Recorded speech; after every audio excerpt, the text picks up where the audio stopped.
안 모였지만 우리부터라도 예배 시작하기 전에 같이 기도하면서 예배 준비하겠습니다.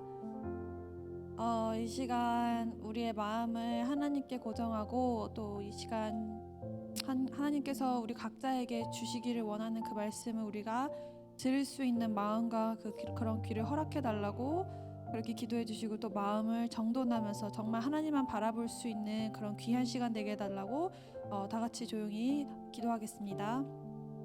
사랑의 하나님, 감사합니다. 아버지, 이곳에 로뎀 우리 귀한 자녀들이 이곳에 하나님께 예배하러 왔습니다. 하나님께서 찾으시는 한 사람이 우리 각자 하나하나가 되기를 간절합니다. 하나님, 이 시간 우리가 세상에서 정말 분주했던 그런 마음들을 다 내려놓고 오로지 주님을 바라봅니다. 하나님, 이 시간 동안에 정말 하나님께서 우리에게 주시고자 하시는 그 말씀을 우리가 정말 잘 받아들일 수 있도록 우리의 마음과 또 우리의 귀를 주님께서 열어주시고 준비시켜 주시기를 기도합니다. 주님이 우리의 주인 되십니다. 우리의 삶을 인도하시는 주님 바라봅니다.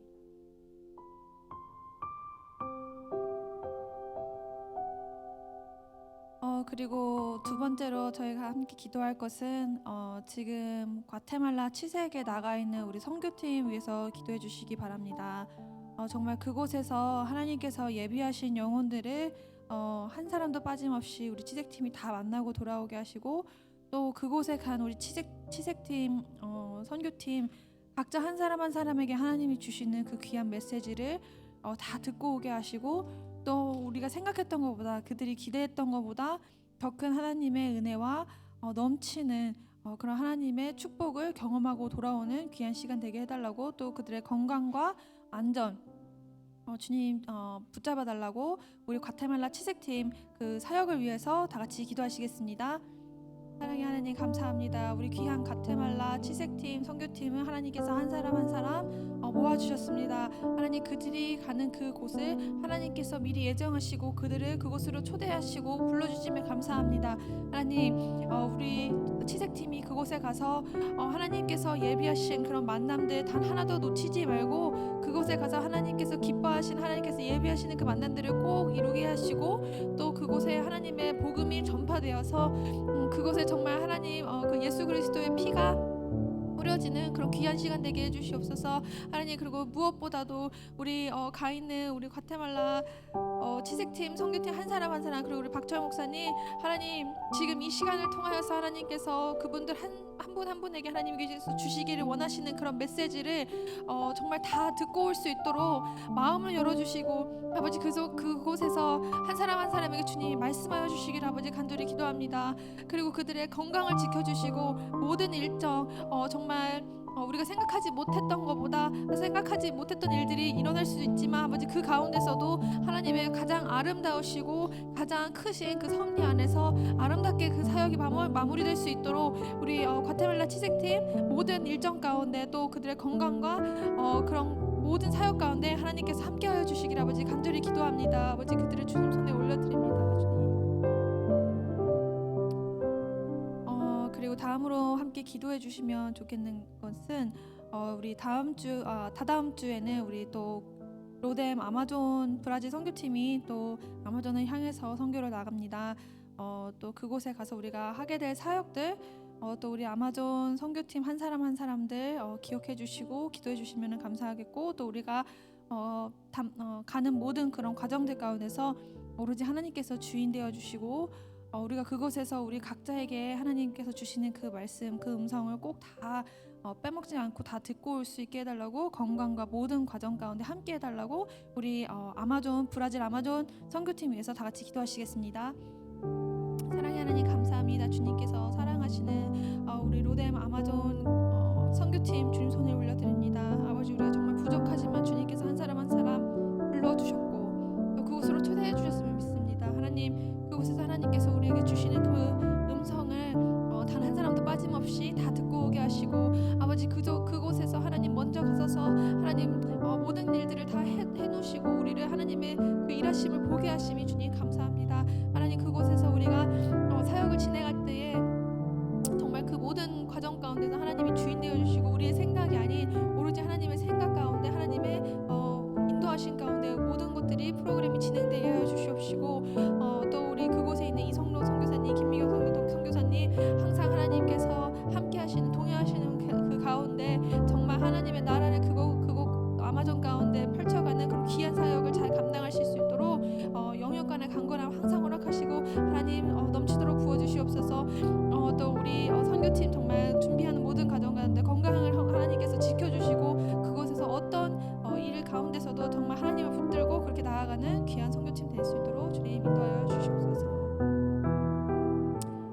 저희 마지막으로 기도하실 것은 오늘 말씀을 준비해 주시고 우리에게 말씀을 전해 주실 우리 김지찬 교수님을 위해서 기도해 주시고, 또 그 말씀이 정말 우리의 삶을 변화시키는 그런 귀한 말씀의 시간 되게 해달라고, 우리 마음을 준비시켜 주시고 그 말씀의 능력을 더해달라고 우리 김지찬 교수님 위해서 기도해 주시고, 또 우리 박철 목사님 그곳에서 지금 과테말라 선교하고 계시는데 목사님의 건강과 그런 모든 것들을 하나님께 맡겨드린다고, 또 지켜달라고 우리 다 같이 기도하시겠습니다.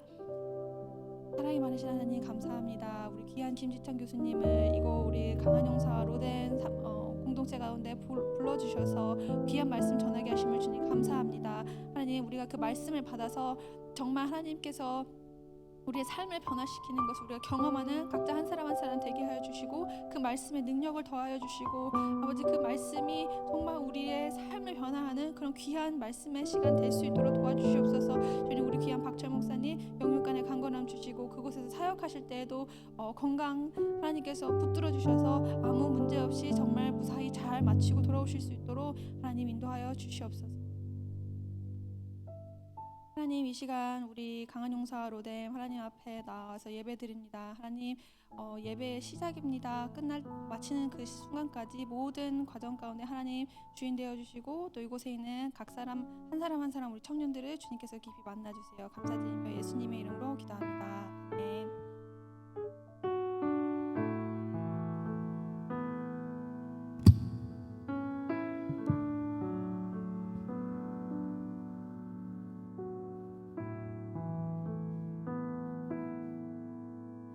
안녕하세요. 주일 3부 예배에 나오신 모든 분들을 진심으로 환영합니다. 우리 선교팀이 좀 빠져가지고 조금 횡한데 그래도 우리 이 빈 공간에 우리 주님의 영이 함께 하실 줄을 믿습니다.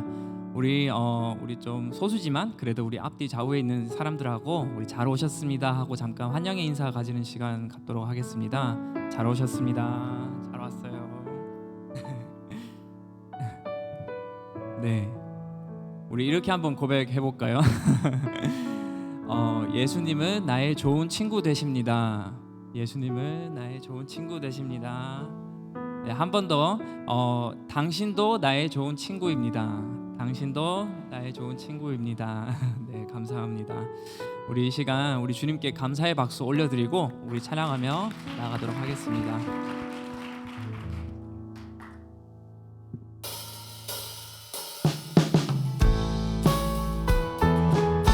우리 가능하신 분들은 자리에서 일어나셔서 우리 찬양하며 나갑니다.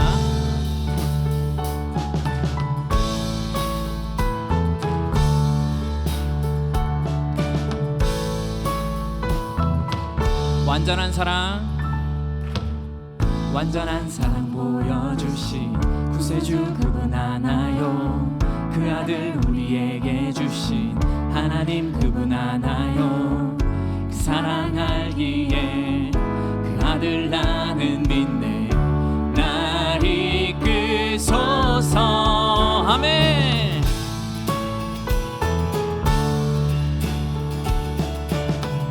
우리 한 번 더 고백합시다. 완전한 사랑 보여주신 구세주 그분 하나요. 그 아들 우리에게 주신 하나님 그분 하나요. 그 사랑 알기에 그 아들 나는 믿네. 날 이끄소서. 예수 좋은 내 친구 내 곁에 계시네. 영원히 변치 않네. 예수 좋은 내 친구 내 곁에 계시네. 영원히 변치 않네. 아멘. 우리 2절 가사로 고백합니다. 구원하신 주 나는 믿네. 부활하신 주 나 믿네. 다시로 실망 나는 믿네. 그분과 영원히 살림 그 사랑 알기에 그 아들 나는 믿네. 날 이끄소서. 예수 좋은 내 친구 아멘. 내 곁에 계시네. 영원히 변치 않네. 예수 좋은 내 친구 내 곁에 계시네. 영원히 한 번 더 예수 좋은 내 친구 내 곁에 계시네. 영원히 변치 않네. 예수 좋은 내 친구 내 곁에 계시네. 영원히 변치 않네.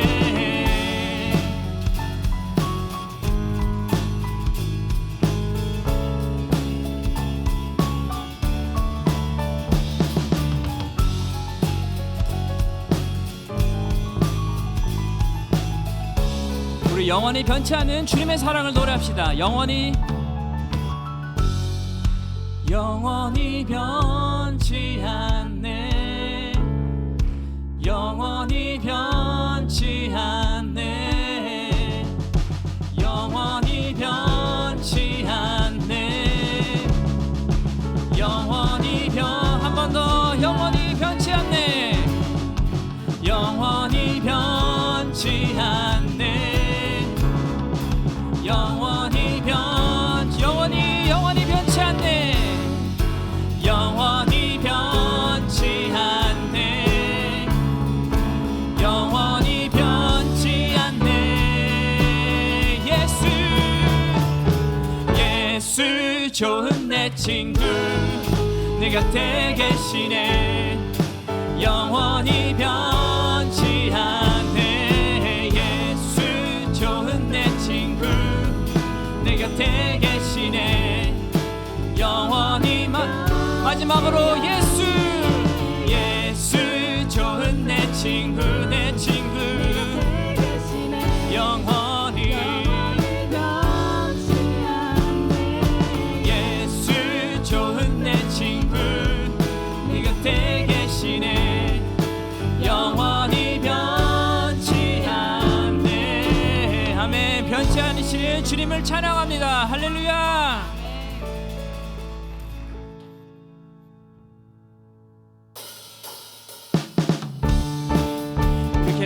계속해서 박수치며 우리 내게 새 힘 주시는 주님을 찬양하며 나갑시다.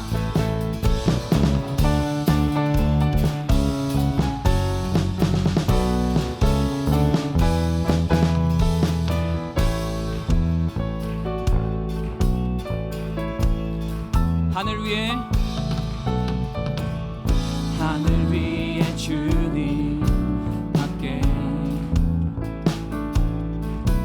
내가 사모할 자 이 세상에 없네.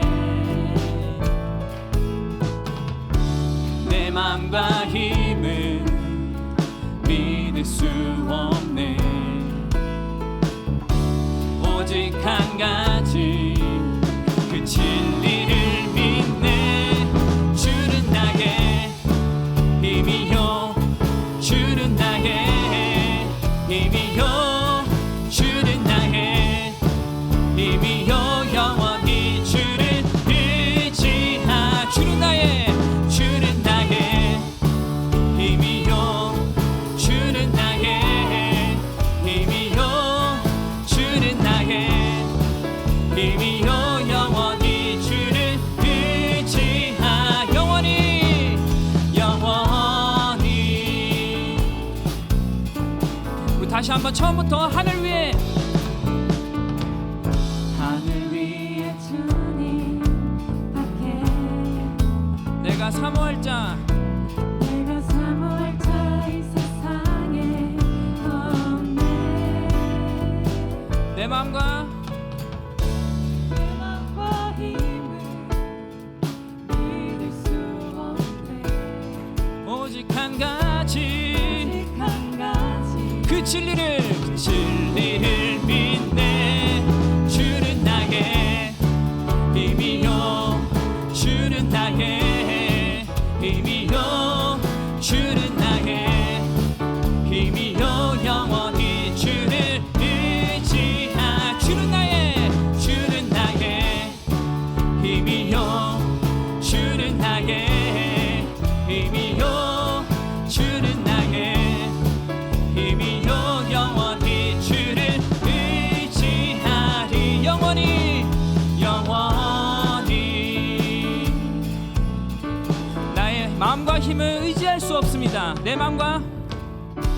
내 맘과 힘을 믿을 수 없네. 오직 한 가지 그 진리를 우리 박수 치면서 목소리로 주는 나의 힘이요 주는 나의 힘이요 아멘 주는 나의 힘이요 영원히 다 함께 고백합니다. 주는 나의 힘이요 주는 나의 힘이요 주는 나의 힘이요 주는 나의 힘이요 영원히 주는 우리 한 번 더 주님은 나의 힘 주는 나의 힘이요 주는 나의 힘이요 주는 나의 힘이요 영원히 마지막으로 주님은 나의 힘 주는 나의 힘이요 주는 나의 힘이요 주는 나의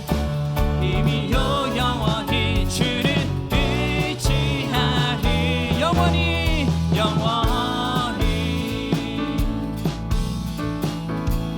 오늘도 우리에게 새 힘 주시고 우리에게 삶 속에서 동행하시는 주님을 찬양합니다. 할렐루야 아멘.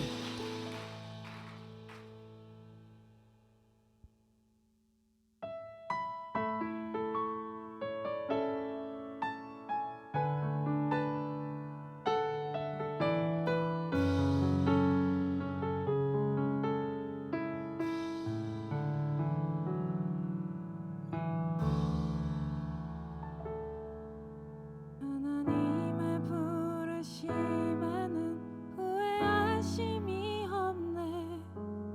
내가 이 자리에 선 것도 주의 부르심이라. 하나님의 부르심에는 결코 실수가 없네. 나를 부르신 하나님의 신실하심을 믿네. 작은 나를 부르신 뜻을 나는 알 수 없지만 오직 감사와 순종으로 주의 길을 가리라. 때론 내가 연약해져도 주님 날 도우시니 주의 놀라운 그 계획을 나는 믿으며 살리. 날 부르신 뜻 내 생각보다 크고 날 향한 계획 나의 지혜로 측량 못하나 가장 좋은 길로 가장 안전한 길로 오늘도 날 이끄신 믿네.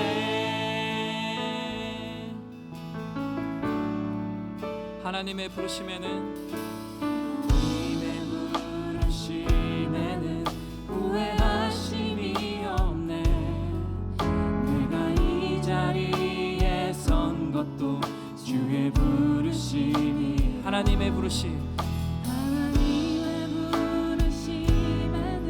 결코 실수가 없네.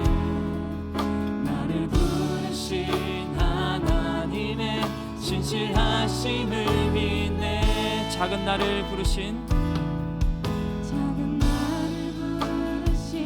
뜻을 나는 알 수 없지만 오직 감사와 순종으로 주의 길을 가리라.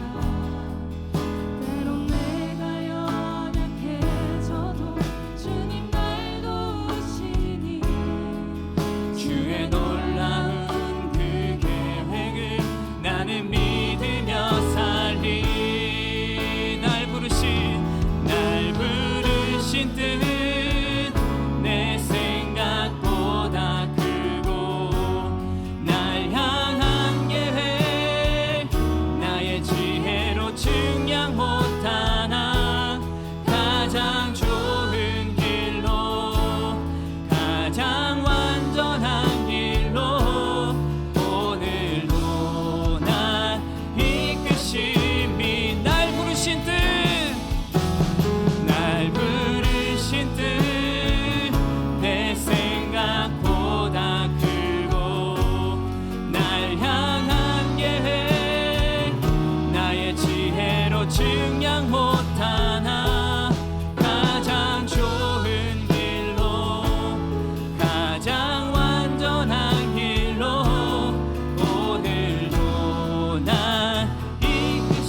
것을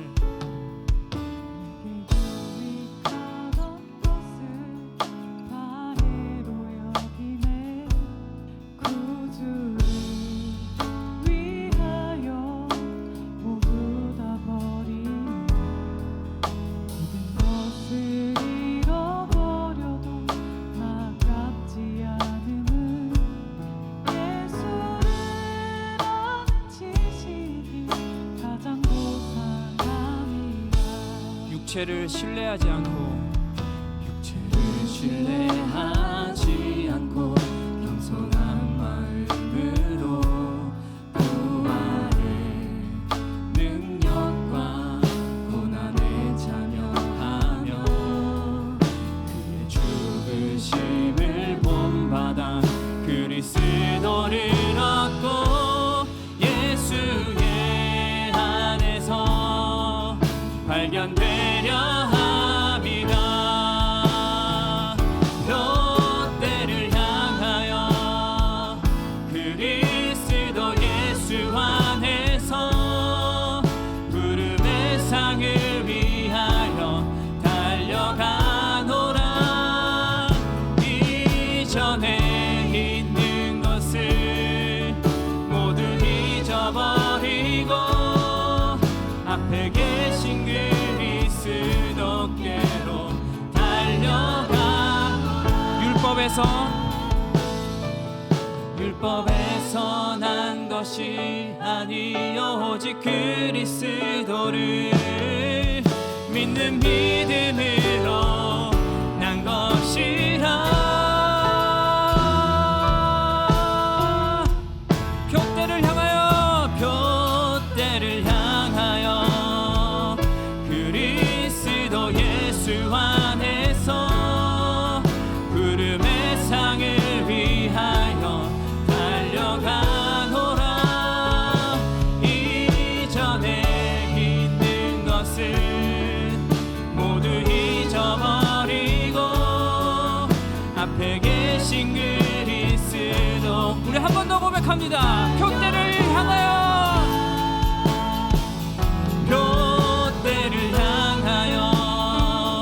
그리스도 예수 안에서 부름의 상을 위하여 달려가노라. 이전에 있는 것은 모두 잊어버리고 앞에 계신 그리스도께로. 우리 이 시간 한 번 더 주님께 기도하면서 나아갈 때, 주님, 우리가 예수 그리스도를 따라 우리의 삶을 헌신하고 예배하기를 멈추지 않겠습니다. 우리의 인생의 발걸음 내딜 때마다 우리의 삶 속을 통해서 우리 복음이 표현되어지고 우리 바라볼 표대가 없는 이 세상에서 주님의 표대가 세워지는 예배와 헌신과 인생을 살아갈 수 있도록 해달라고 우리 간절한 마음을 담아서 주님의 이름을 한번 외치고 기도하시겠습니다. 주여!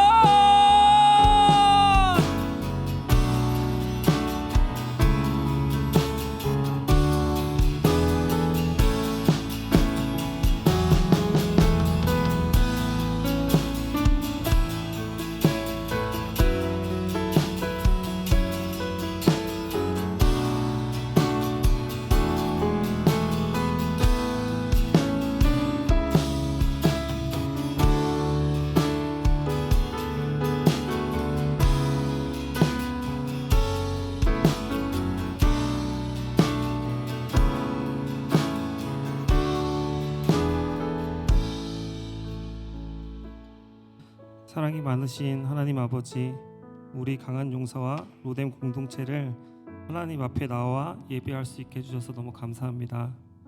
예배의 시간을 통해서 주님을 더 알아가고 저희 모두 마음 가운데 놀라운 은혜로 가득 채워지길 원합니다. 우리를 항상 좋은 길로 인도해 주시고 좋은 것을 주시기 원하시는 아버지를 찬양합니다. 자비로우시고 나의 모든 상황을 다 아시는 주님, 한 주간 살면서 하나님과 함께가 아닌 우리 힘으로 살려 했고 하나님을 의지하고 기다리는 것이 아닌 우리의 생각과 하나님이 원하는 방식대로 살아갈 때가 너무 많았습니다. 하나님의 사랑과 은혜를 잊으며 살았던 우리의 연약한 모습들을 용서해 주세요. 주님 없이는 한없이 연약한 저희들의 모습들을 고백합니다. 더욱더 주님과 가까이하는 자 되고 주님만을 붙들기를 원합니다. 주님, 이 시간 특별히 기도하는 것은 과테말라 선교팀을 위해서 기도합니다. 청년의 때에 우선순위가 흔들리지 아니하고 세상이 주는 쾌락의 기쁨보다 하나님이 주시는 기쁨이 그 과테말라의 땅에 더 크게 임재할 것이라는 굳은 믿음을 가지고 결단하여 그곳에서 복음을 전하는 과테말라 사역팀들과 박철 목사님, 안전하게 다녀올 수 있도록 일정 가운데 함께하여 주시고 건강 지켜주시고 넘치는 은혜 가운데 축복을 더하여 주세요. 정말 하나님을 많이 사랑하는 강한 용사 청년들이 지금 이곳과 선교 땅에 있습니다. 보내는 선교사로 뉴욕에서 드리는 예배드리는 강한 용사와 과테말라에서 복음을 전하는 선교팀, 한 사람 한 사람 나의 하나님을 만나기를 간절히 원합니다. 인생을 살아가는 기준이 세상이 주는 기쁨보다 하나님이 주시는 기쁨으로 살아가게 하시고 그렇게 살 때 저희들에게 넘치는 축복을 더해 주세요. 주님, 특별히 김지찬 교수님을 저희 공동체로 보내주셔서 정말 감사합니다. 교수님의 가정과 발길이 닿는 곳곳마다 축복이 넘치게 하시고 건강 지켜주시고 삶 가운데 늘 함께 해주세요. 교수님의 입술을 통해 하나님의 말씀을 듣습니다.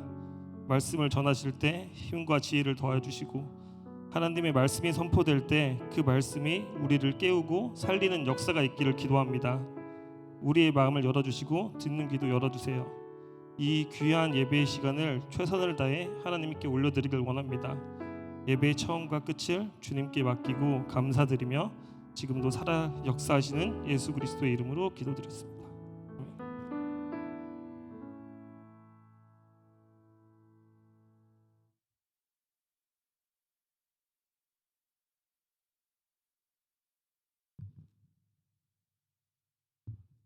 이 시간 저희 초등부 친구들 나오셔서 저희들을 위해서 또 하나님을 위해서 특송하는 시간 갖도록 하겠습니다. 우리 박수로 맞이해 주십시오.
네, 감사합니다. 저희 초등학교 1학년, 2학년 아이들이라고 해요. 저희 또 어렸을 때도 생각나는 것 같고, 저희 이렇게 바로 너무 잘했는데 우리 뜨거운 박수 한 번만 더 드릴까요? 네, 저희 좀처럼 이런 기회가 잘 없는 것 같아요. 저희 초등학생 친구들하고 저희가 교류하거나 같이 예배드릴 기회가 잘 없는데 우리 청년부 우리 강한용사 로뎀 우리 친구들 같이 우리 다 함께 이 친구들을 향해서 축복하는 마음을 담아가지고 우리가 함께 기도하는 시간을 좀 가졌으면 해요. 사실 이 친구들이 또 저희들의 다음 세대입니다. 저희가 권사, 집사, 장로 됐을 때 또 이 친구들이 저희 여기서 또 함께 예배드릴 청년들이 될 거예요. 그래서 우리가 또 다음 세대를 위한 그런 시드 이 복음의 씨앗들이 되는 이 친구들 향해서 우리 다 함께 손을 뻗고 우리 함께 기도하는 시간 갖도록 하겠습니다. 함께 기도합니다. 사랑과 은혜가 많으신 하나님 아버지 하나님, 이 시간 정말 귀한 저희 축복의 아이들을 위해서 함께 기도하는 시간 같습니다. 주님, 정말 우리가 다음 세대를 우리가 항상 우리가 다음 세대라는 그런 기도와 그런 축복을 우리가 많이 받고 우리가 자라왔는데 정말 우리가 또 우리의 다음 세대를 또 이렇게 또 축복하는 그런 시간을 갖습니다. 주님, 이들 정말 이 바라볼 표대가 없는 이 험한 세상 속에서 주님께서 정말 온전한 길로 잘 인도하여 주옵시고 정말 또 잘 무르게 건강하게 잘 자라서 또 우리의 청년부를 그런 영적인 계보, 신앙의 계보를 또 이어나갈 수 있는 이 교회의 가업을 또 이어나갈 수 있는 그런 멋진 청년들로 자랄 수 있도록 주님 아버지 함께 하시옵소서. 주님 아버지 함께 하시옵소서. 사랑의 주님, 이 얼마나 거룩하고 참 기쁜 그런 예배의 날입니까? 주님, 우리 청년부의 일부는 또 과테말라에서 땅끝에서 사역을 감당하고 있고 우리 또 많은 세대들이 한 화합의 장을 이루면서 예배하며 나아가고 있습니다. 우리가 청년부로서 청년 예배 때 정말 많은 어른들의 기도와 그런 후원과 우리가 참 기도의 빚을 지고 살아가고 있었는데 또 이 시간 우리가 정말 좋은 기회에 또 우리의 다음 세대를 위해서 함께 또 축복하는 시간을 가졌습니다. 주님, 이들을 정말 온전한 길로 주님의 성령 충만한 그런 청년들로 잘 자랄 수 있도록 주님이 인도하여 주시고 이들의 인생을 축복하시옵소서. 모든 말씀 예수 그리스도의 이름으로 기도했습니다. 아멘. 우리 다시 한번 뜨겁게 박수 부탁합니다.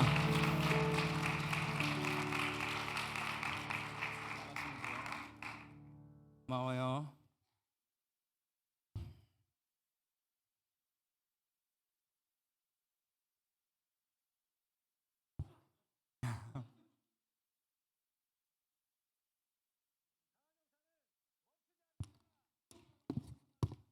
네, 강한용사 로뎀 청년부 오신 모든 분들을 진심으로 환영합니다. 저희 과테말라 선교팀이 잘 도착했다고 해요. 혹시 영상 준비됐나요? 짧게. 네, 잠깐 시청하겠습니다.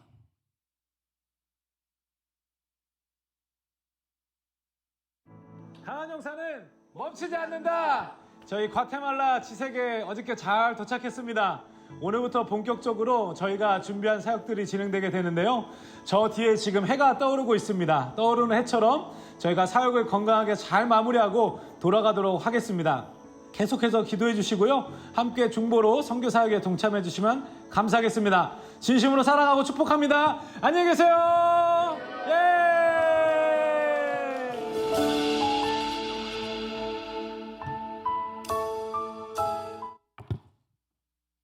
네.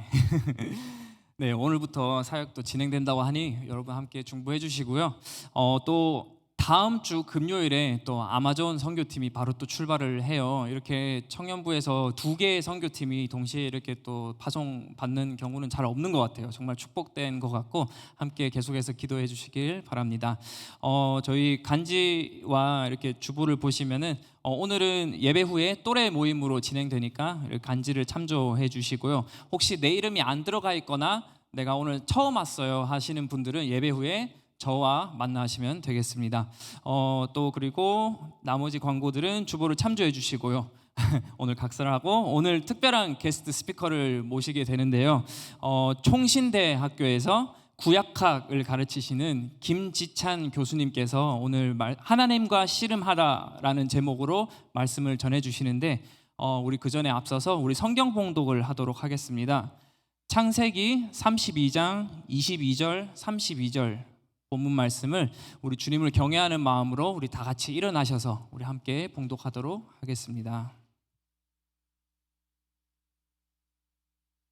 시작.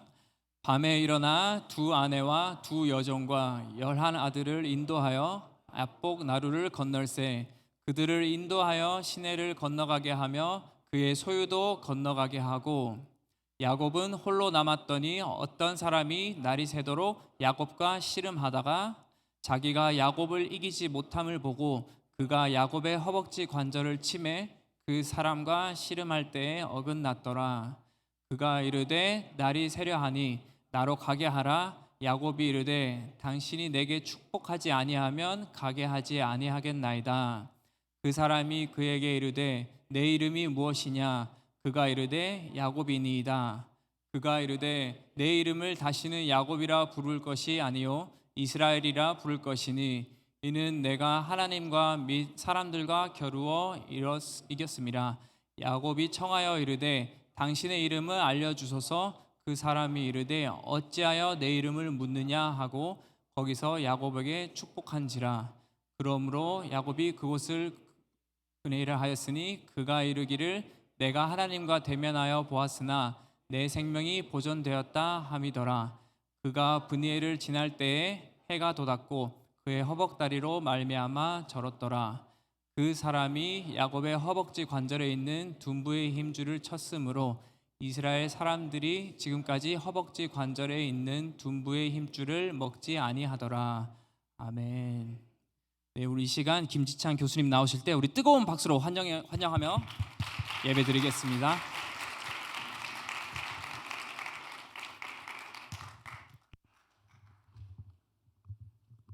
제가 젊은 청년 예배라 올라올 때 뛰어 올라왔습니다.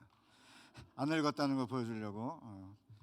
어른 예배라면 이제 점잖게 올라가야 되는데 여러분들 보니까 활기가 넘쳐서 잘 안 돼요? 저는 이제 57년생이니까 한국 나이로 66이 되고요.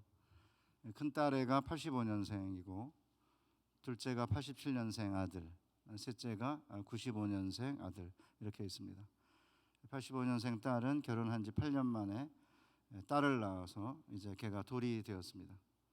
제가 이제 뒤에 앉아서 여러분을 보면서 뭐 80년생이거나 아마 90년생 주로인 것 같아요. 그러니까 제 셋째 95년생이 제 셋째니까 셋째 또래나 둘째는 별로 없죠. 87년생 있습니까? 없죠. 90년생들이죠 주로. 있습니까? 로뎀 쪽에 있습니까? 오케이. 좋습니다. 어쨌든 제 아들 딸 또래 세대고 저는 여러분의 부모 세대고 또 손녀를 제가 이제 보았으니까 얘가 크면 아까 와서 이렇게 노래하던 초등학교 아이들 3대가 이렇게 오늘 뒤에도 장로님 몇 분 계시는 거 보니까 이 3대가 함께 이렇게 모여 있는 공동체인데 제가 서울에서 느끼던 청년들 못지않은 굉장히 점잖으면서 찬양도 수준 높은 찬양팀은 3명밖에 안 되지만 그래도 상당히 그 경건하면서도 또 곡도 잘 선정하고 또 리더도 아주 기도도 아주 썩 잘하고 그런 모습을 보면서 그래 퀸즈 한인 교회에 청년들이 모여서 예배를 드리고 있는 게 저에게는 이제 아웃고잉 세대인데 제가 여러분들 이제 인카밍 세대고 이 퀸즈 이 카운티에 또 뉴욕 시티에 살면서 또 결혼도 해서 좀 있으면 이렇게 10살 정도 되는 애들도 보게 될 거고 그 긴 인생의 여정에서 불안하기 그지없는 이 청년의 시대를 살아가는 여러분과 무슨 이야기를 나눌까 이렇게 고민하다가 제가 하나님과 씨름하라라는 제목으로 야곱의 이야기를 하기로 했습니다. 저는 1987년에 30살의 나이에 애 둘을 데리고 미시간주에 있는 그랜드 레피즈의 캘빈 테올로지컬 세미나리에서 2년 공부를 하고 석사학위를 받고 네덜란드에 있는 캄펜이라는 작은 도시에서 마지막으로 파이널 디그리를 한 다음에 이제 한국에 귀국을 했습니다. 그러니까 여러분 나이 한 2년 정도를 안식년으로 이제 2001년에 미국에 1년 있었기 때문에 여러분과 미국 삶을 완전히 공유할 수는 없지만 유학생이니까 저는 여러분들은 이제 스테이터스를 대부분 받으셨다고 그래서 정말 다행인데 어쨌든 뭐 영주권자로 뭐 시민권자로 또 앞으로 여기서 삶을 영위해야 되는데 결혼도 해야 되고 그렇죠? 그 다음에 직장에서도 안정되게 인정도 받아야 하고 누구랑 연애를 해야 될지 누구랑 또 결혼을 할지 결혼하면 과연 행복할지 결혼해서 애를 낳고 어떻게 또 살지 또 미래 정말 불안하기 그지없잖아요. 이런 상황에서 하나님 이렇게 생각하면 무슨 느낌이 드세요? 자비롭고 긍휼하신 분이다 그런 느낌 드십니까?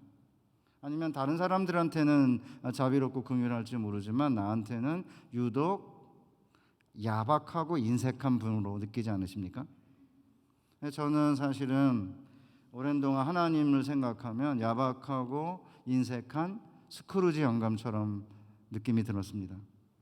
집안 형편이 어려워서 중학교 3학년 때 1년 휴학을 했습니다. 등록금을 못 내서. 휴학하는 동안에 마대 공장이라고 긴 막대기에 이렇게 밑에 천이 달려 있어서 이렇게 바닥을 물로 청소할 때 쓰는 마대 공장을 2달 동안 다녔습니다. 2달 만에 공장이 망했습니다. 저 보지 마시고 저 때문에 망한 게 아니고 그냥 공장이 망했어요. 왜 망했는지 기억이 안 납니다. 그리고는 이제 중이염이 물이 이제 귀에 들어갔는데 고름이 나오고 염증이 생겼는데 너무 가난했기 때문에 휴학할 때입니다. 병원은커녕 약방에 약을 사용할 수가 없었습니다. 그래서 몇 년을 이제 오른쪽에 고름이 나는 중이염으로 고생을 하다가 오른쪽 청력을 완전히 상실했습니다. 제가 오른쪽에서 이야기를 하면은 못 알아듣습니다. 그래서 이렇게 고개를 돌려야 됩니다. 이렇게 여기서 얘기하면 그 청년 시절에 전도사 시절에 이쪽에서 얘기하면 이렇게 제가 돌려서 이렇게 고개를 완전히 돌려 들으니까 어떤 자매가 제가 자기를 좋아한다고 소문을 내기 시작했습니다. 근데 제가 안 좋아하는 자매입니다. 제가 좋아하는 자매가 혹시 뭐 전도사님이 나를 좋아한다 그러면 나도 해피한데 난 별로 안 좋아하는데 자꾸 자기가 내가 자기를 좋아한다고 소문을 내는 바람에 이제 그 다음에는 이제 어디를 가면은 다른 교회를 가면 나 오른쪽 청력을 잃어서 못 듣는다. 그래서 이렇게 돌려서 들어도 좋아하는 게 아니니까 오해하지 말라 이렇게 미리 선포를 했어요. 근데 그 다음에 이제 혹시 마음에 드는 자매가 있어서 좀 가까이 이렇게 하면 아 우리 전도사님은 원래 오른쪽을 못 들어 저러는구나 이래가지고 이게 시그널이 전달이 안 돼가지고 그때부터 제 인생이 꼬이기 시작했습니다. 그렇다 보니까 이제 하나님 그러면 인자하고 자상하다 그런 느낌이 들기보다는 야속하고 야박한 분으로 느껴졌습니다. 결혼한 후에도 여러 가지 어려움들이 있어서 심지어는 목사가 된 후에도 내 인생 가운데 과격하게 개입하는 낯선 적처럼 하나님이 느껴졌습니다. 그러는 가운데 그 이유를 잘 해결하지 못하다가 야복강에서 한밤중에 씨름하는 하나님에 대한 이야기를 접하고 저는 왜 하나님이 때로는 낯선 적처럼 자기 백성을 공격하는지 그 이유를 알게 되었습니다. 그래서 이제 여러분과 함께 야곱의 야복강에서의 씨름 이야기를 다루려고 하는데 이 본문이 굉장히 어려운 본문입니다. 그냥 옛날 그 전설 따라 삼천리 같은 이야기로 들으면 별 그렇게 고민이 안 들지만 심각하게 이 본문을 읽으면 이해하기가 어려운 대목이 한둘이 아니에요. 첫째, 한밤중에 하나님이 야곱을 공격하거든요. 왜 하나님이 공격하죠? 그게 잘 이해가 안 되잖아요. 처음에는 뭐라고 됐냐면 한 사람이 한밤중에 야곱과 씨름하다가 이렇게 시작하거든요. 그러면 성경 기자가 처음부터 하나님이라고 하지 않고 왜 한 사람이라고 했을까? 나중에 보면은 야곱이 하나님과 대면하여 보았다. 그럼에도 살아남았다라고 되었기 때문에 이 한 사람이라고 지적하고 있는 이 인물은 하나님이에요. 두 번째, 하나님이 이제 밤새 이렇게 야곱과 씨름을 했는데 이기지 못했다고 했어요. 이기지 못하다가라고 돼 있거든요. 아니 어떻게 신이 인간에게 지죠? 자 이해가 안 되죠, 그죠? 세 번째, 궁극적으로는 이제 환도뼈라고 이제 이 허벅지 밑에 그 히프 밑에 있는 이제 뼈가 이렇게 위골이 돼가지고 패배했는데 야곱이 하나님 뭐라고 그러시냐면 이스라엘이라는 이름으로 야곱이라는 이름을 바꾸면서 하나님과 및 사람과 더불어 싸워 이겼다고 했습니다.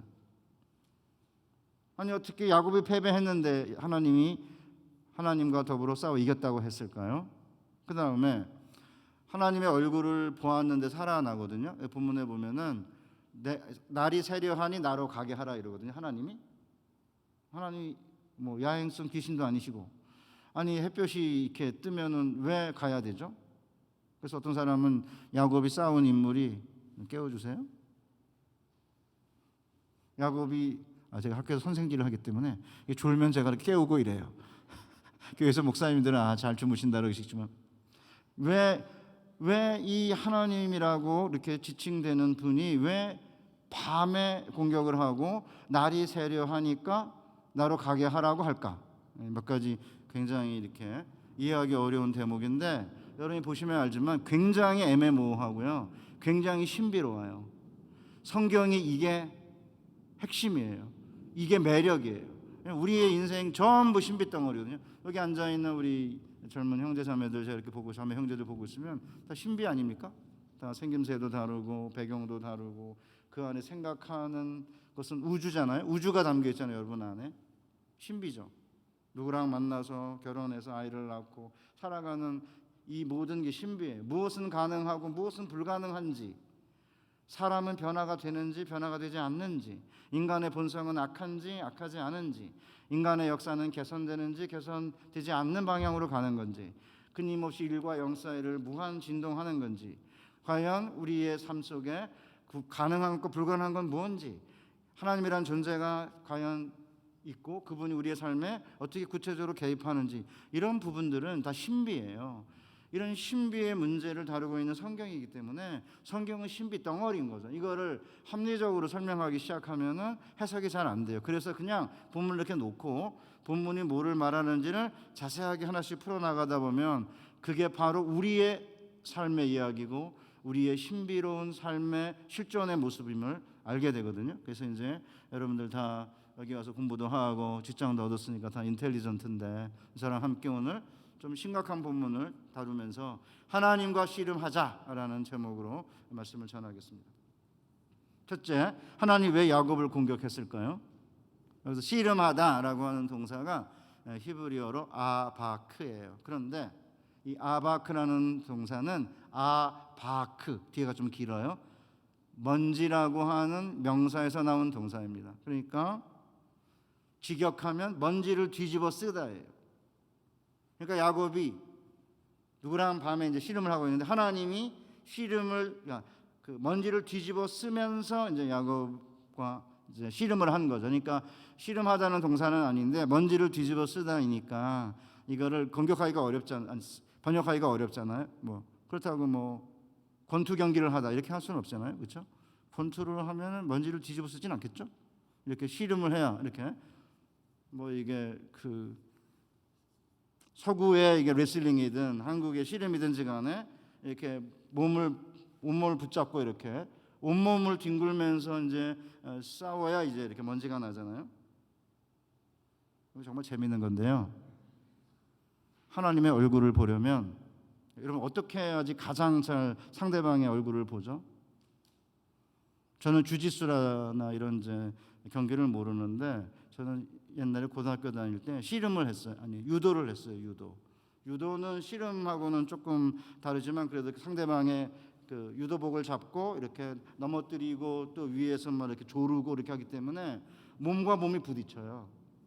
그러니까 상대방을 가장 잘 알려면은 이렇게 멀리 서가지고 꼰투하는 정도로는 안 되고 이렇게 몸을 완전히 부여잡고 이렇게 온몸으로 이렇게 몸이 이렇게 맞대어 가면서 이렇게 해야만 그 다음에 뭐 그때는 막 얼굴과 얼굴을 이렇게 보면서 막 짓누르니까. 그러니까 이게 하나님이 우리에게 씨름을 걸 때에는 그냥 멀리서 이렇게 아웃복싱 하는 게 아니에요. 멀리서 막 이렇게 창을 던지는 게 아니고 달려들어서 우리의 몸을 붙잡고 씨름을 하는 거예요. 씨름 해본 적 있으십니까?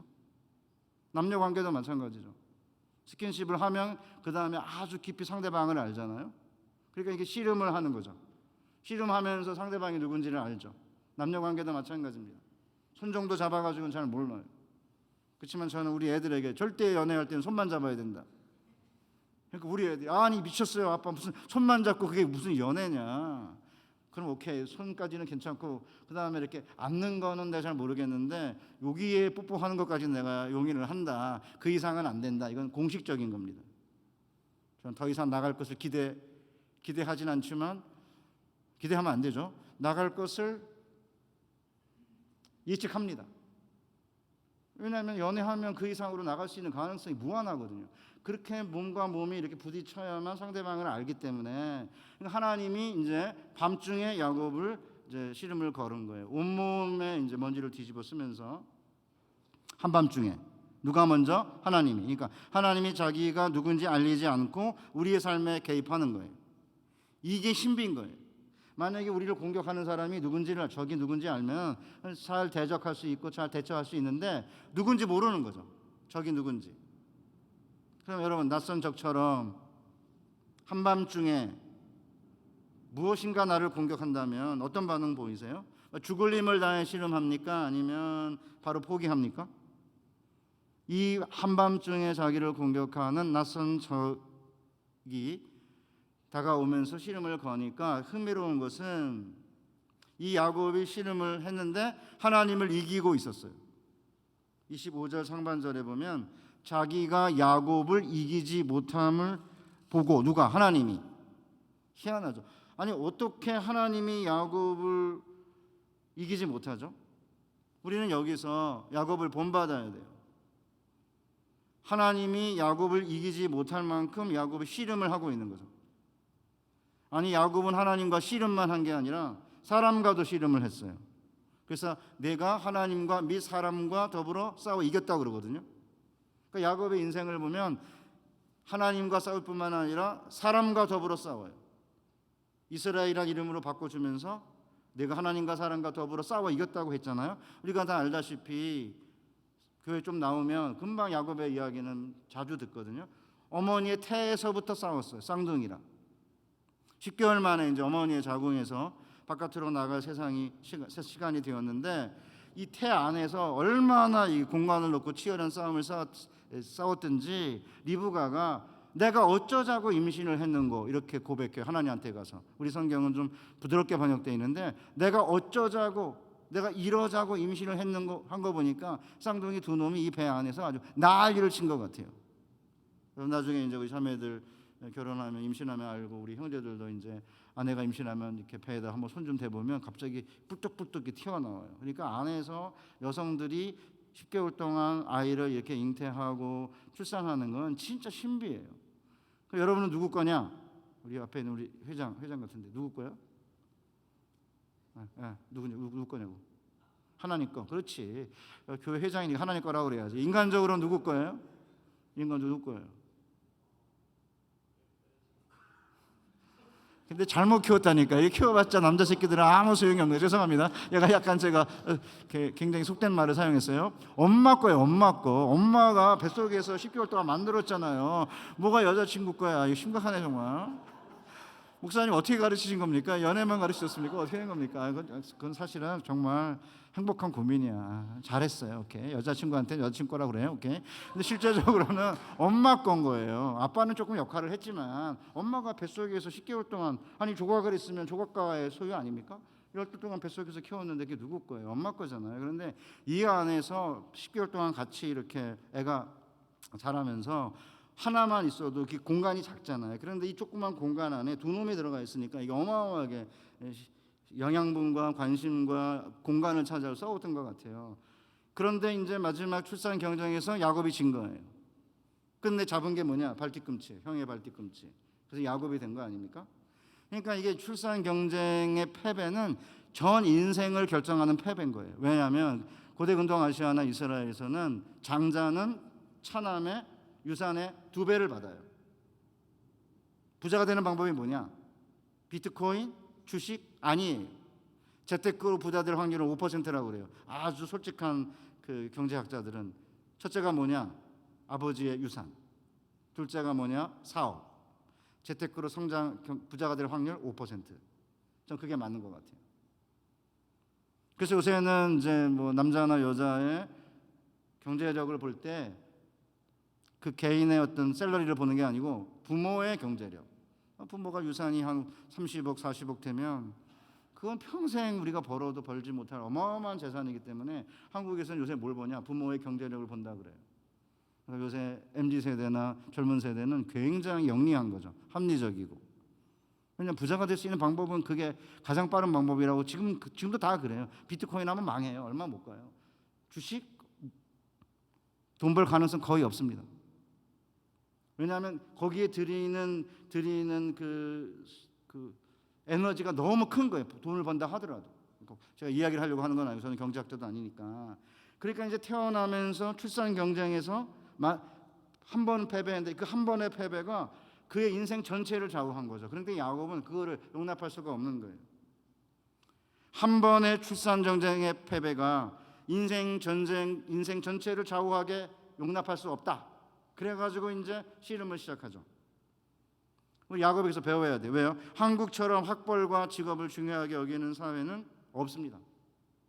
이민 사회도 마찬가지라고 생각해요. 거의 한 번의 시험으로 정해진 대학이 평생의 서열이 되도록 허락해서는 안 돼요. 경북대학교의 법대 교수인 김두식 씨가 욕망해도 괜찮아라는 책을 썼는데 한국 사회가 얼마나 지독한 학벌 사회인지를 보여주고 있습니다. 한번 읽어볼게요. 우리나라는 세계 어디에서도 유례를 찾기 힘든 학벌 사회입니다. 거의 모든 문제가 학벌과 연결됩니다. 부모와 자식 사이에 일어나는 갈등도 대부분 공부에서 비롯됩니다. 대학 입시를 앞두고 학원들이 작성하는 배치표는 그대로 뇌의 중앙에 자리 잡아 평생 우리를 지배합니다. 뇌가 아니라 이미 아예 혈액 속에 자리 잡아 핏줄을 타고 이어 내려가는 것처럼 느껴질 때도 있습니다. 짝이라는 프로그램에서 짝이 이게 이제 남자 여자 나와서 이제 이렇게 맺는 프로그램이에요. 옛날에 출연자를 정리하는 기본 프로필은 첫째 어느 대학 나왔냐, 둘째 어떤 일을 하고 있느냐의 두 가지입니다. 남자 1호, 여자 2호라는 방식으로 이름을 빼앗고 번호를 부여하면서도 학벌만은 생략하지 못하는 것입니다. 새로운 유학생이 오면 한인교회나 한인학생회가 도와줍니다. 공항에 나가 유학생을 태우고 숙소로 향할 때 선배 유학생이 가장 먼저 묻고 싶은 것이 무엇일까요? 출신 대학입니다. 체면 차리고 망설이다 그걸 묻지 못하면 이후 몇 달 동안 만나고 사귀어도 도무지 그의 정체를 파악하지 못했다는 찝찝한 느낌이 듭니다. 그러다가 어느 날 바람결에 그의 출신 대학을 듣게 되죠. 그 순간 머리가 환하게 밝아오면서 눈앞에 마법처럼 대학 입시 배치표가 쫙 펼쳐집니다. 그러면서 내가 내려다봐야 하는 사람인지 올려다봐야 하는 사람인지가 때로는 통쾌하게 때로는 아프게 정리됩니다. 이처럼 이렇게 명확하게 우리 학벌 사회를 지적하는 표현은 없는 것 같아요. 미국 사회도 마찬가지겠죠. 우리만큼 그렇게 대학 배치표는 없겠지만 미국 사회도 여전히 아이비리그냐 아니냐, 명문 대학이냐 아니냐, 영화 같은 걸 보더라도 이렇게 그 변호사인데 이렇게 들여다보고 지방에 로스쿨 나왔네 이렇게 비아냥거리는 그런 영화도 있더라고요. 미국 영화인데. 그러니까 우리가 사는 한국 사회는 이민 사회는 미국 사회는 한 번의 시험으로 때로는 결정되는 대학 입학에 따라 한 사람의 가치와 값을 결정하고 평생 그 순서에 따라 살도록 강요하죠. 사랑하는 우리 퀸즈 한인교회 청년 자매 형제 여러분, 이렇게 사회가 정해놓은 순서에 따라 살도록 강요받을 때 가만히 있으면 안 돼요. 이런 사람하고 씨름해야죠. 씨름하라는 건 데모하고 물리적으로 뭔가 한거하라는 이야기가 아닙니다. 이를 악물고 하나님이 약한 자를 들어 강한 자를 부끄럽게 하시는 역전의 하나님을 믿고 사람들 가운데 기죽지 않고 열심히 씨름하며 사는 것을 의미해요. 네가 내 학벌로, 네가 내 외모로, 내 집안으로 그렇게 서열을 정해놓고 나를 평가하는 거 나는 용납 못해. 말은 그렇게 하지 않아도 안에 이를 악물고 결심하고 그들이 정해놓은 서열과 순서에 따라 살지 않겠다고 씨름을 해야 되는 거죠. 사람들과 쉽게 포기하시면 안 됩니다. 왜냐하면 하나님께서 어머니의 태중에서 둘이 싸워가지고 내가 어쩌자고 이렇게 임신했는고 하니까 하나님께서 뭐라 그러냐면 내 태중에 두 군민이 있는데 큰 자가 작은 자를 섬길 거라 그러시거든요. 이스라엘 역사를 보면 특별히 성경의 모든 구속사를 보면 똑같아요. 하나님께서 야곱의 12 아들 가운데 누구를 택하십니까? 11번째 요셉이에요. 하나님이 두 번째 왕을 선택할 때 이새의 집에 사무엘을 보내잖아요. 그러니까 아버지 이새가 7 아들을 서열로 세웁니다. 첫 번째부터. 자, 엘리압부터. 근데 하나님이 아니라는 거예요. 7째까지. 이상하잖아요. 하나님이 이새의 집에 가서 기름 부어 왕을 세우라 그랬는데 한 놈도 없으니까. 또 하나 있냐 그러니까 있다 이런 거예요. 누가? 말째 하나가 있는데 8째. 걔가 들판에서 양을 키우고 있습니다. 그러니까 8은 뭐냐면 7이 완전수잖아요. 그리고 8은 얘는 아무것도 아닌 애예요. 그냥 들판에서 양 키우고 있어요. 그러니까 성경은 끊임없이 이 세상은 먼저 된 자가 먼저 되고 나중된 자는 나중되는 이 서열의 질서로 애굽의 신화나 메소포타미아 신화 똑같아요. 한 번 왕이면 영원히 왕이에요. 이 신화이기 때문에 신화는 영원한 질서이기 때문에 한 번 노예는 영원한 노예인 거죠. 이런 영원한 질서를 가지고 사람들을 평가하는 이런 사회에서 우리 하나님은 한나의 노래를 통해 우리에게 뭐라고 가르쳐줘요? 여호와는 가난하게도 하고 부하게도 하고 낮추기도 하고 높이기도 한다. 가난한 자를 진토에서 일으키시고 빈궁한 자를 걸음더미에서 들어서 귀족들과 함께 앉게 하시며 영광의 자를 차지 않게 하신다. 하나님은 끊임없이 돌리는 거예요. 이렇게. 그러니까 위에 있는 사람들은 위에 귀족들은 두려워해야 돼요. 귀족들은 조금 낮춰서 중간으로 오게 하고 가난한 자는 높여서 중간에서 만나게 하는 게 아니라 하나님 돌리세요. 이렇게. 그러니까 위에 있는 사람 잘못하면 밑으로 내려가죠. 그러니까 유족하던 자들은 나중에 양식을 위해 품을 팔고 지금 줄이던 자들은 배부르게 되는 거고 지금 자녀를 많이 낳은 자는 자녀를 다 잃게 되고 자녀가 없는 자들은 자녀를 얻게 되는 거예요. 그러니까 하나님은 역전의 수레바퀴로 역사를 돌리시는 분이지 부자는 가난하게 좀 만들고 공산주의자처럼 가난한 자는 부자로 만든다고 이렇게 이제 해놓고 시작을 했지만 끝내는 부자에게 돈을 빼앗아 가난한 자에게 돌면서 자기들만 배를 불리는 요상한 사회를 만든 거 아닙니까? 공산주의도 문제죠. 물론 민주주의 사회도 문제이긴 하지만 이렇게 금융자본주의 사회는 하나님은 그런 인간이 만들어온 질서 속에서 인간이 만들어온 질서에 순응 안에 살지 말라는 거예요. 그래서 하나님이 누구를 택하느냐? 작은 자를 택해요. 집안이 별로 안 좋은 사람을 택하는 겁니다. 우리 가운데 문벌이 좋은 자가 있느냐? 우리 중에 귀족이 있느냐? 그러잖아요. 그 때문에 한국에 기독교가 들어왔을 때 누가 먼저 기독교를 받아들이느냐? 양반이 아니고 상놈과 서민들이 받아들였어요. 일본은 귀족이 받아들였어요. 그러니까 일본은 기독교가 발전을 못하는 거예요.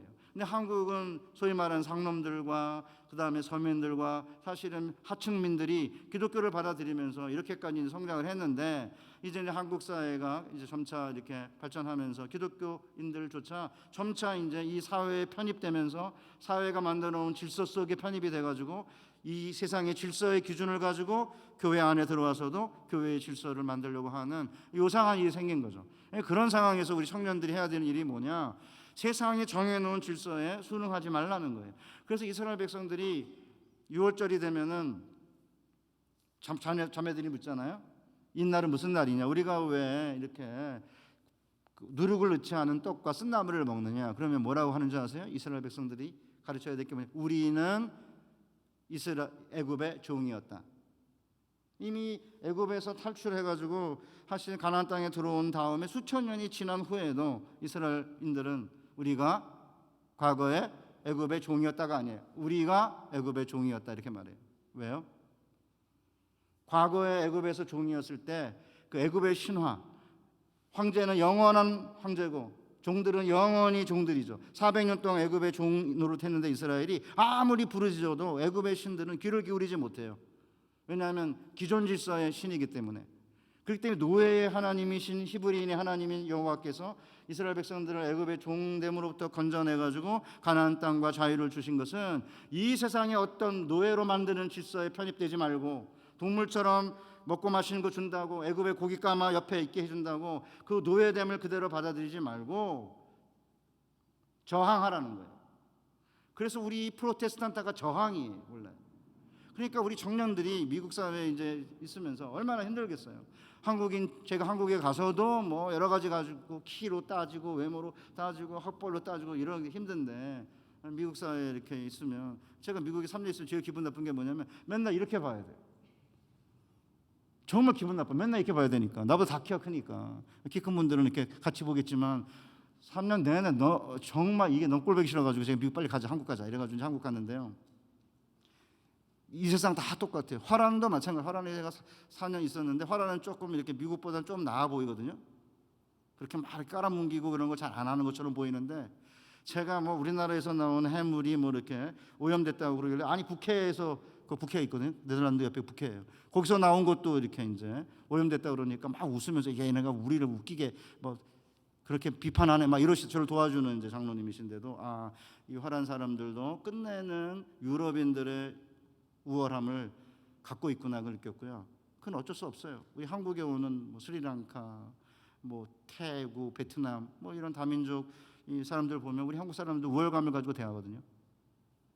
그러니까 이 미국 사회라고 하는 그래도 민주적이고 자유로운 사회이긴 하지만 그 안에 깔아놓은 경쟁의 질서, 굴복하고 순종하면 얼마든지 우리가 승진시키고 할 수 있지만 뭐 주인 노릇하지 말라 얼마든지 그럴 수 있거든요. 그런 사회 속에서 이제 디아스포라 한인들로서 사실은 여러모로 사실은 언더덕이잖아요. 그리고 언더덕의 상태를 받아들이지 말라는 거죠. 그래서 이스라엘은 지금도 유월절을 지키면서 우리는 애굽의 종이었다 이렇게 말해요. 한국의 단군 신화는 그 점에서 약간 부족한 거죠. 뭐 곰하고 호랑이가 뭐 쑥 가고 말을 걷고 들어가서 뭐 한 달 동안 뭐 이렇게 했다가 뭐 인간이 됐다. 그 안에는 어떤 인간의 어떤 질서에 거역하고 반역하면서 자유를 얻는 그런 정신이 없는 거죠. 그러면 참 아쉬워요. 어쨌든 여러분들은 이제 예수를 믿는 하나님의 백성들이니까 한 번의 어떤 성적, 대학 가지고 전 인생을 평가하거나 우리가 가진 인종적인 어떤 특색 때문에 뭐 머리가 감았다든지 눈이 작다든지 이런 인종적 특색 때문에 우리를 무시하거나 경멸하려고 하는 모든 제도와 모든 풍습과 모든 법과 모든 인간에 대해서 저항해야죠. 왜냐하면 하나님은 지금도 우리를 그 어떤 누구와도 바꿀 수 없는 고유한 가치와 존엄성을 지닌 하나님의 형상으로 우리를 지으셨기 때문에 우리의 존엄성과 우리의 자유를 멸시하고 달려드는 모든 제도와 풍습에 대해서 저항할 줄 알아야 되는 거고 하나님은 우리에게 그렇게 하라고 가르치신 거예요. 그렇기 때문에 야곱이 사람과 더불어 씨름을 한 것을 너무 부정적으로 봐서는 안 된다고 생각해요. 그런데 어찌됐든 간에 야곱이 하나님을 거의 이길 뻔한 순간에 하나님이 갑자기 손으로 치셨어요. 그가 야곱의 허벅지 관절을 치매 야곱의 허벅지 관절이 그 사람과 씨름할 때 어긋났다라고 되어 있는데 한글 개역 성경은 허벅지 관절 그래서 hip socket이라고 이제 번역을 했는데 저는 그냥 옛날 번역 환도뼈라고 그냥 하겠습니다. 편해가지고 그러니까 이렇게 여러분이 이렇게 앉아 있으면은 이렇게 히프가 이렇게 의자에 닿는 부분 있잖아요. 그게 이제 골반뼈인데 그 밑에 있는 좌골인데 거기가 이렇게 위골이 되면 이렇게 틀어지면은 걸을 수는 있대요. 근데 힘을 못 쓰는 거죠. 그래서 나중에 보면은 야곱이 브니엘을 지날 때 절었다고 돼 있거든요. 그러니까 사실은 이게 친 게 아니고요. 원래는 건드리다예요. 쓰인 동사가 나가라는 히브리어 동사인데 이게 스트라이크가 아니고 터치예요. 그런데 이제 대부분의 성경은 스트라이크로 번역을 했는데 그냥 터치입니다. 하나님은 원래 어떤 분이냐면 이렇게 손만 터치만 해도 그냥 환도뼈가 위골되는 그런 분인데 밤새 싸워서 져준 거죠. 이해하기 힘들죠, 그죠? 아니 처음부터 그냥 이렇게 손만 대면 그냥 좌골이 위골돼가지고 더 이상 움직이도 못하게 되는 힘을 못 쓰게 되는 상태를 만들 수 있는 분인데 왜 그렇게 하지 않으셨을까? 놀랍게도 하나님께서는 싸움을 걸고 져주시기 위해 공격하신 거예요. 그래서 이제 루터가 뭐라고 말하냐면 하나님이 때로는 교회를 버리고 적처럼 공격하시는 것처럼 보일 때 낭망하지 말고 견뎌야 된다고 강조해요. 우리가 교회의 모습을 살펴보면 순수한 말씀과 성례 외에는 아무것도 가진 게 없다. 오히려 우리에겐 수많은 적들이 있다. 왕들, 귀족들, 시민들, 학생들이 다 적대자들이며 우리가 지고 다니는 우리의 육신도 우리의 적이다. 우리는 하나님은 숨겨진 하나님임을 알아야 한다. 목사들과 경건한 자들이 약탈을 당하고 온갖 악을 당한다. 그러나 하나님께서는 우리의 구원자시여 모든 축복의 수여자가 되겠다고 약속하였기에 믿는 자는 신앙과 기도로 하나님을 이길 수 있다. 만일 하나님이 내게 씨름을 걸고 너를 죽이고자 하며 자신의 이름과 약속을 감추고 나타나더라도 그리하여 내가 약해지더라도 강하고 담대하게 말씀을 붙잡아야 한다. 그러면 너는 결국 승리하게 될 것이다. 그러니까 이제 여러분들이 현재 지금 이게 밤이거든요.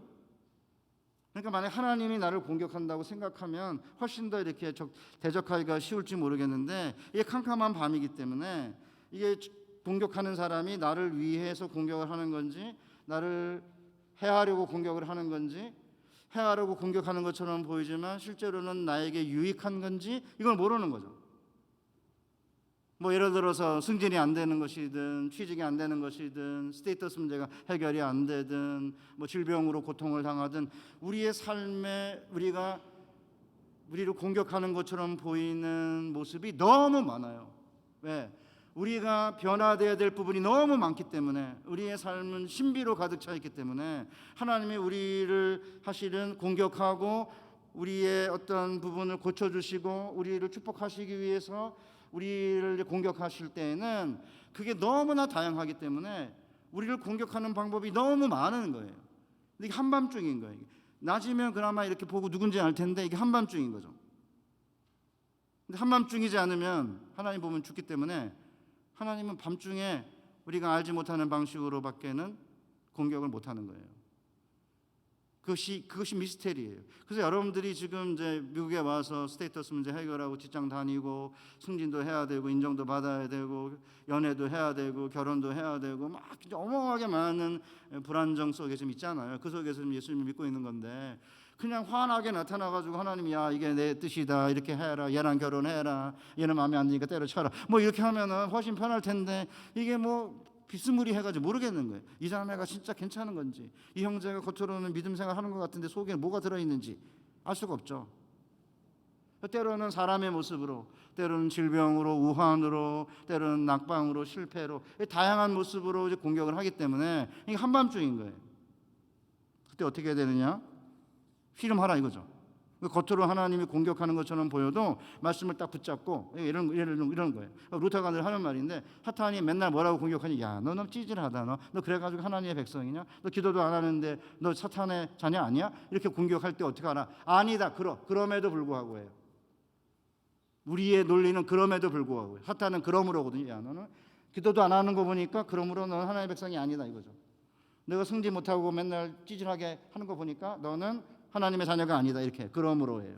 그런데 성경의 논리는 그럼에도 불구하고 때로는 하나님의 자녀가 아닌 것처럼 보이고 하나님의 자녀처럼 경건하지 못하고 때로는 실패하고 한다 하더라도 그럼에도 불구하고 하나님께서는 내 자녀라고 했다.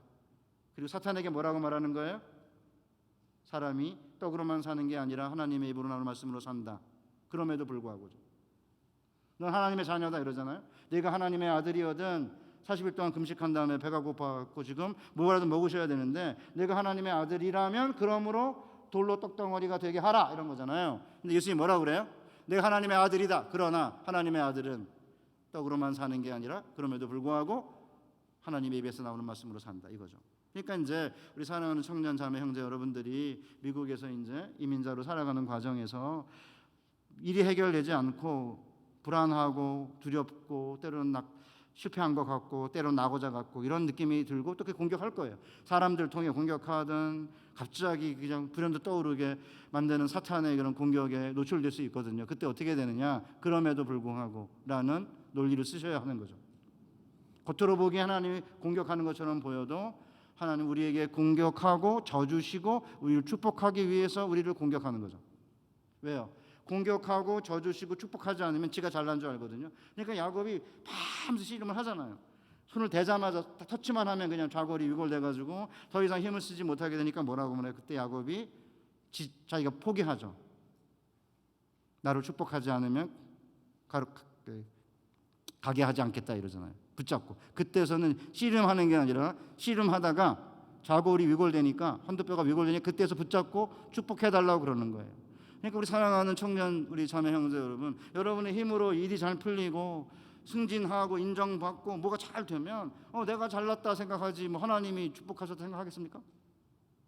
어림없는 소리입니다. 그러면 그렇게 해가지고 이제 뭐 윗자리 올라가고 축복받으면 밑에 사람 경멸하고 무시하고 다른 사람 깔보고 그러지 않겠어요?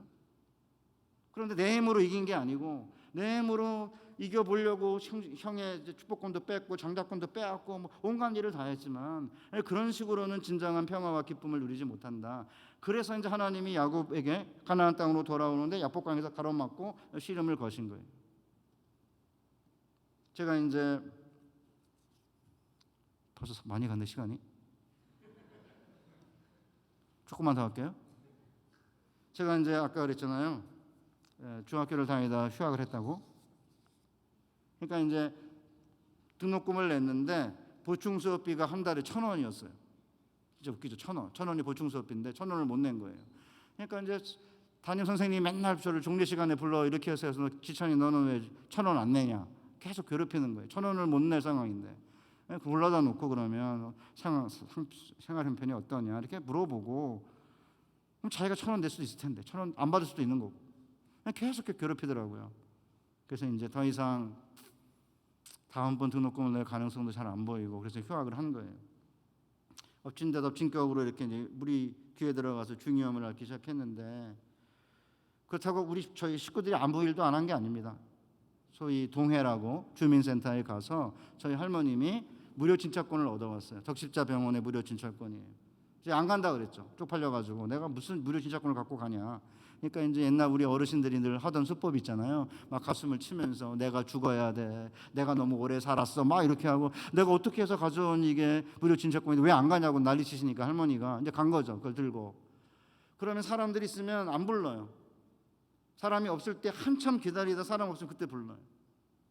그리고는 3번째 갔을 때인데 의사께서 이비인후과 의사죠. 치료를 이렇게 들여다보고 하시다가 이 병은 통원해서는 치료할 수 있는 병이니까 다음부터 오지 말라 이러더라고요. 얼마나 가난했으면 무료 진찰권을 가지고 왔을까라는 것을 생각도 못하는 의사에게 저는 이 병을 놔두면 얼마나 심각해지는지 그리고 얼마나 심각하게 병이 지금 진행됐는지 물어보지조차 못했습니다. 이제 10살 밑에 여동생 제가 심심해서 데리고 갔는데 제 간호사를 하고 있는데 지금은 얼마나 울었는지 몰라요. 십자병원이 서대문인데 서대문에 서울역까지 버스를 타고 오기 위해서 걸어오면서 정말 세상이 원망스럽더라고요. 그때만에 그 의사가 이거 오른쪽 귀 그대로 나버려두면 청력 잃는다 그랬으면 제가 아마 조치를 취했겠죠. 안 나오더라고요. 산에 가서 기도했거든요. 하나님 아버지 이 병 고쳐주시고 복각시켜 주십시오. 씨름을 하지 않을 수가 없는 거예요. 도와줄 사람 아무도 없었습니다. 교회 장학금제도 없었습니다. 중학교 3학년에 등록금을 못 내고 휴학을 하고 뭐 마대 공장 다니고 뭐 이러고 있는 상황인데 친척들도 관심이 없고 우리 아버님은 뭐 딴짓하러 돌아다니시고 어머님은 아무리 해도 저를 어떻게 할 방법이 없으니까 그때 있는 방법은 딱 하나죠. 산에 올라가서 권사님들과 함께 산기도 하는 것 외에는 방법이 없었습니다. 그게 제가 하나님이 저에게 씨름을 거신 거고 저는 그게 씨름인지 모른 채 산에 올라가서 산기도를 한 거죠. 그때 이제 권사님들이 직방으로 응답받으려면 산기도 해야 된다. 더 직방으로 응답받으려면 서원해라. 이래가지고 서원이 뭐예요? 이렇게 해주시면 내가 이렇게 하겠습니다. 딜하는 거잖아요. 등록금 내주고 기병 낫게 해주시면 목사가 되겠습니다. 갖고 있는 건 몸뚱아리밖에 없으니까 15살의 나이에 인생 포기각서를 쓰고 목사가 되겠다고 서원을 한 거예요. 제가 얼마나 오랜 동안 후회했는지 몰라요. 내가 뭐 때문에 목사 되겠다고 서원해가지고 이 서약한 서원한 것 때문에 내가 왜 고민을 해야 되느냐. 15살의 나이입니다. 그때가. 오랜 동안 인생 포기각서를 15살에 쓰게 만든 하나님이 너무나 미웠어요. 저 진짜 돈 벌고 부자 되고 싶었거든요. 왜 그러냐고? 너무 가난했기 때문에. 뭐 가난이 행복이라고 그런 인간들 데리고 와요. 가난이 뭐가 행복이에요? 가난은 극복해야 될 악이에요. 가난하면 너무 힘들어요. 가난하면 진짜 마음이 아파요. 물론 가난하게 됨으로써 저는 하나님과 씨름하게 되었기 때문에 끝내는 결과적으로는 좋은 것일 수 있지만 가난은 그 자체로 복이 아닙니다. 가난하게 돼서 하나님께 가까이 가게 되면 그게 이제 복일 수 있는 거죠. 그래가지고 이제 기도를 열심히 했어요. 안 나오더라고요, 구름이. 그래서 이제 기도로 났구나 이렇게 생각했는데 그게 아니었습니다. 3년 동안 안 나오면서 여기를 다 갉아먹었어요.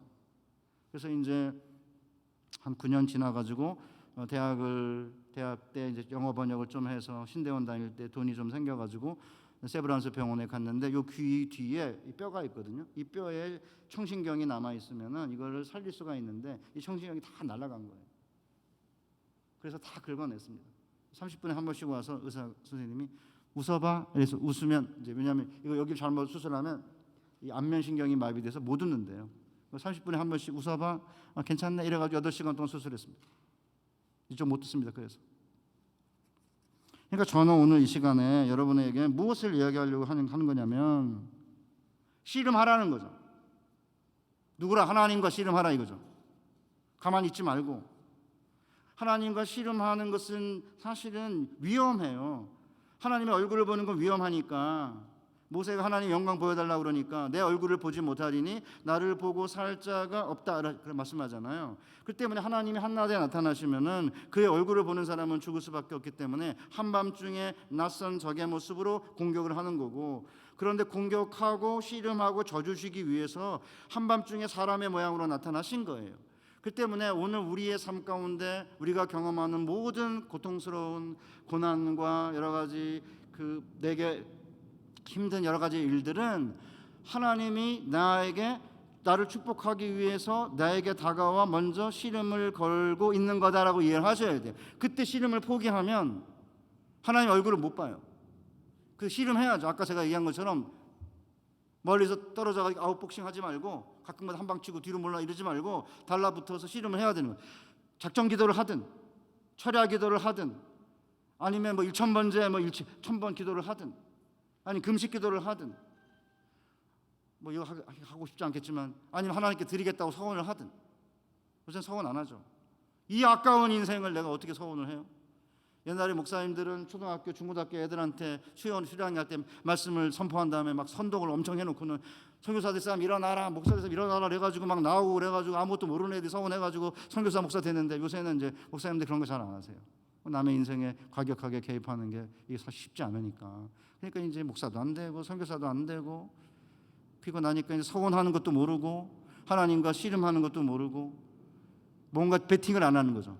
비트코인은 베팅하는데 왜 하나님하고는 베팅 안 하는지 난 정말 이해가 안 가요.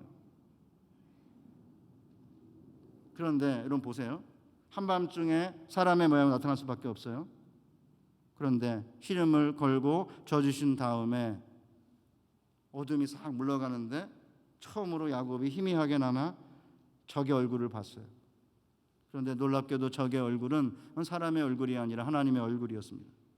그러므로 야곱이 그곳 이름을 브니엘 하나님의 얼굴이라 하였으니 그가 이르기를 내가 하나님과 대면하여 보았으나 내 생명이 보존되었다 함이더라.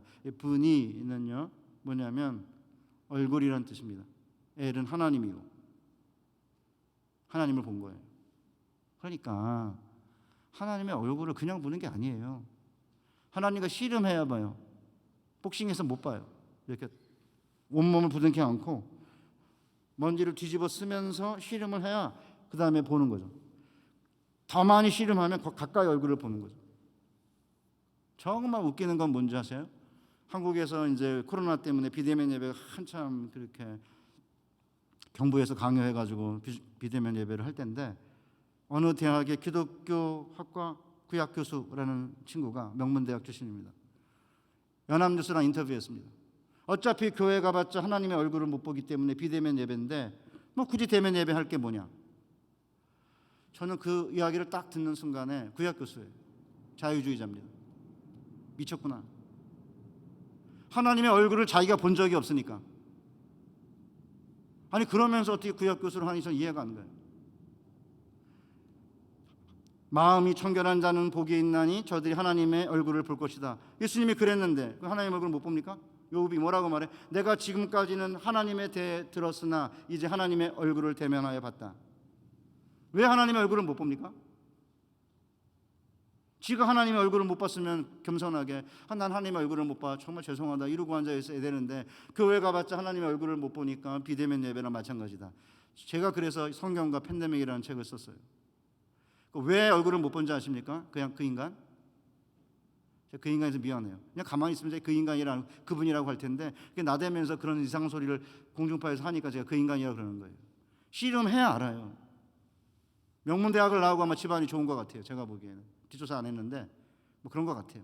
명문대학 나오고 집안 좋고 그러니까 하나님과 씨름한 적이 없는 거죠. 그러니까 뭐 잘 풀리지, 뭐 교수가 됐지, 명문대학을 나왔지 이렇게 하니까 사람은 다 인정해주지.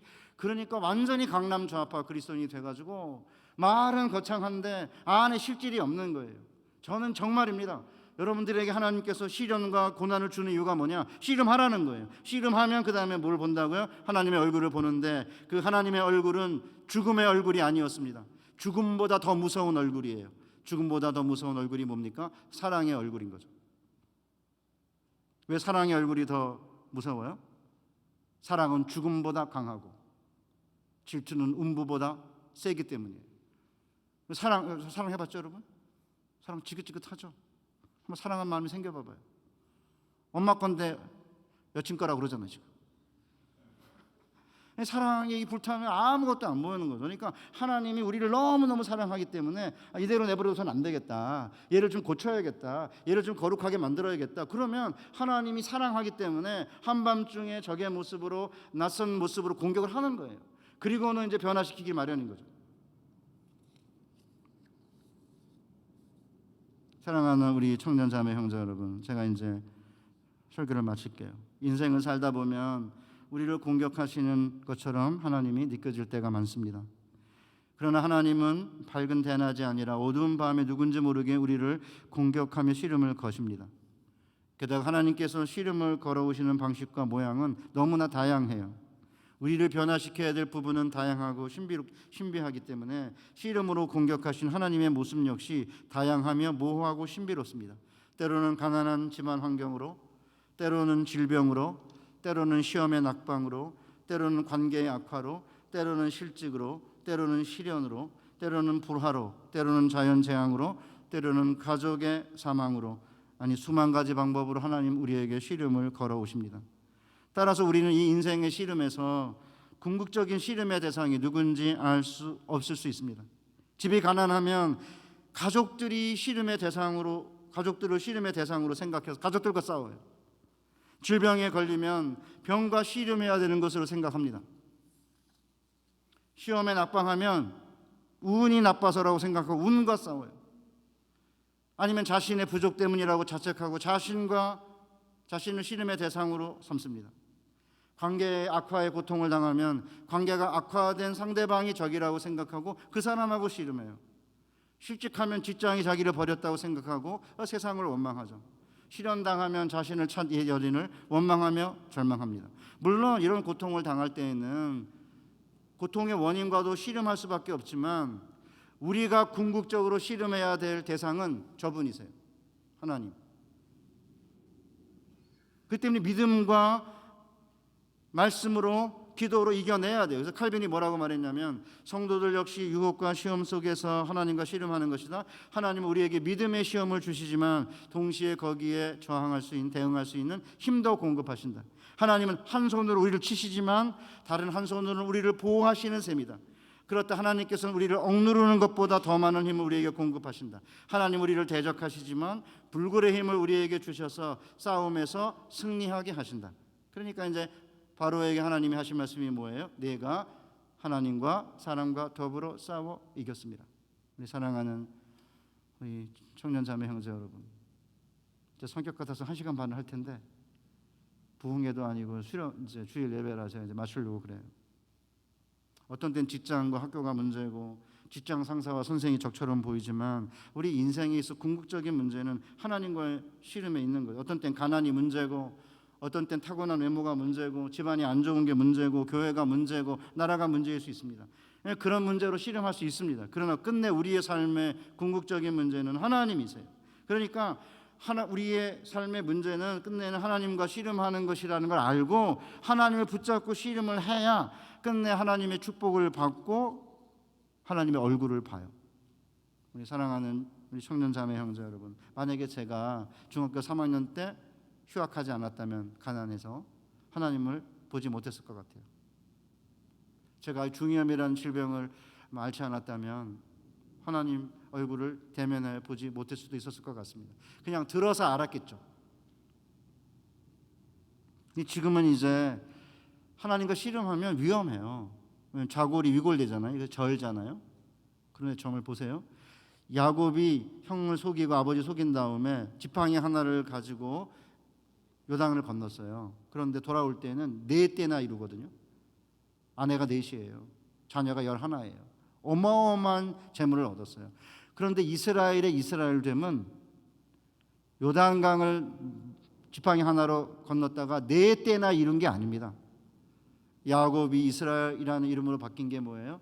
하나님과 및 더불어 사람과 더불어 싸워 이겼습니다.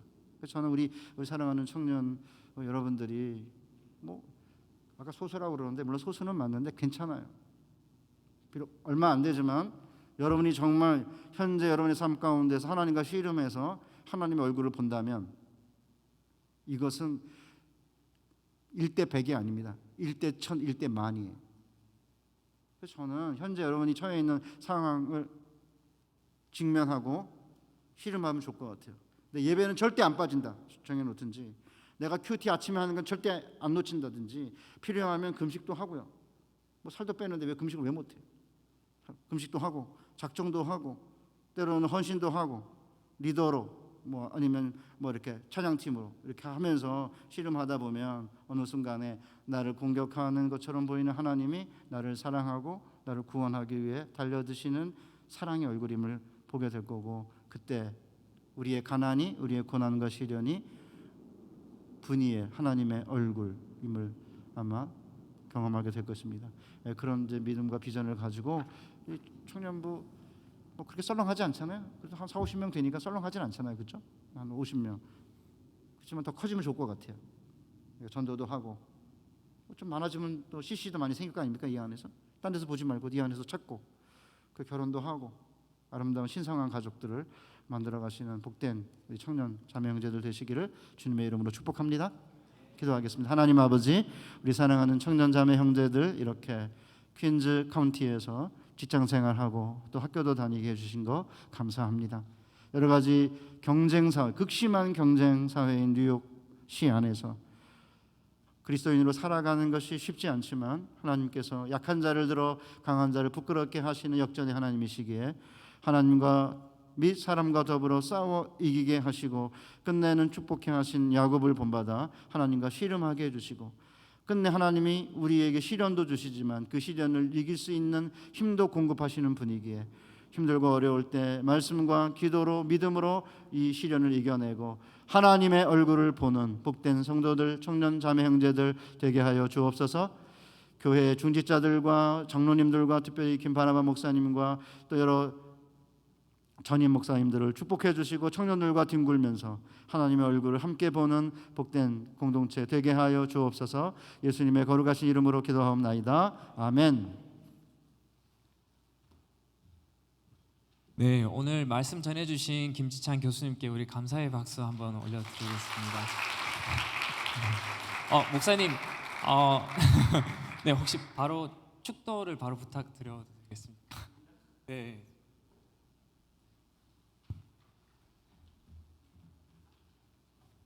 지금은 우리를 복주시기 위해 때로는 낯선 모습으로 공격하시는 하나님 아버지의 그 말로 당할 수 없는 은혜와 끝내는 우리를 너무나 사랑하시기에 자신의 얼굴을 보여주기 위해 때로는 십자가 위에 갈보리 언덕에 그 낯선 모습으로 우리를 찾아오시는 성자 예수 그리스도의 그 무한하신 사랑과 우리 가운데 늘 영으로 함께 하시며 근데 하나님의 얼굴을 보도록 우리를 도우시는 성령님의 감동, 감화, 교통 축복하심이 불안하기 그지없는 청년의 시기에 하나님의 말씀을 굳게 붙잡고 그 어떤 상황에서도 하나님과 씨름하여 궁극적으로 하나님의 얼굴을 보고 하나님께서 주시는 모든 축복을 받을 것을 기대하고 그 과정에서 결혼도 직장도 자녀도 축복해 주실 것을 바라며 이 거룩한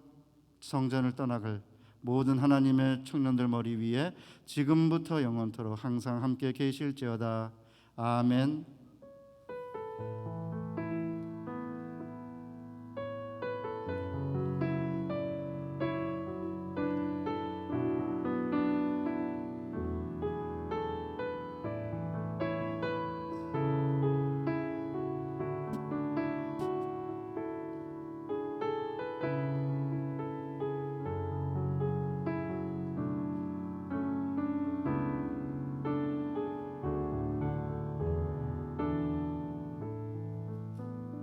네, 감사합니다. 저희 오늘 말씀 전해주신 김지찬 교수님께 오늘 정말 도전되는 말씀이었던 것 같습니다. 하나님과 씨름하라. 저도 마지막으로 하나님과 씨름한지 언젠지 사실 가물가물해졌는데 정말 우리 한 주간 하나님과 씨름하시는 그런 시간 되셨으면 좋겠고, 오늘 또 하나님과 씨름하시느라고 많이 또 피곤하실 우리 교수님께 저희 청년부가 또 약속한 선물을 좀 준비했어요. 네, 이거 뭔지 마사지건이라고 합니다. 하나님과 씨름하시느라고 너무 피곤하실 텐데 이 마사지건으로 피로를 회복 잘 하시면 좋겠습니다. 너무 감사합니다. 네, 이로써 청년부 예배는 여기서 마치고요. 오늘 순장 또래 모임으로 진행되니까 순장들의 인도에 따라서 잘 모임으로 나가주시면 좋겠습니다. 어디로 가야 될지 모르겠다 하시는 분들은 저에게 오시면 됩니다. 감사합니다. 감사로 주님께 나가세 모든 나라의 원래 평소에 하던 데 있잖아. 주인이시 기쁨으로 주님께 나가세 모든 호흡의 주인이시 주님께. 오케이. 자, 순장님들 자기가 어디로 가야 할지 모르시겠으면 평소에 자기가 순 모임 인도하시는 곳으로 순원들 데리고 가시면 될 것 같아요. 근데 평소에 자기 방이 없으신 분들은 빈 공간으로 가시면 될 것 같습니다. 네. 오늘 처음 오셨어요.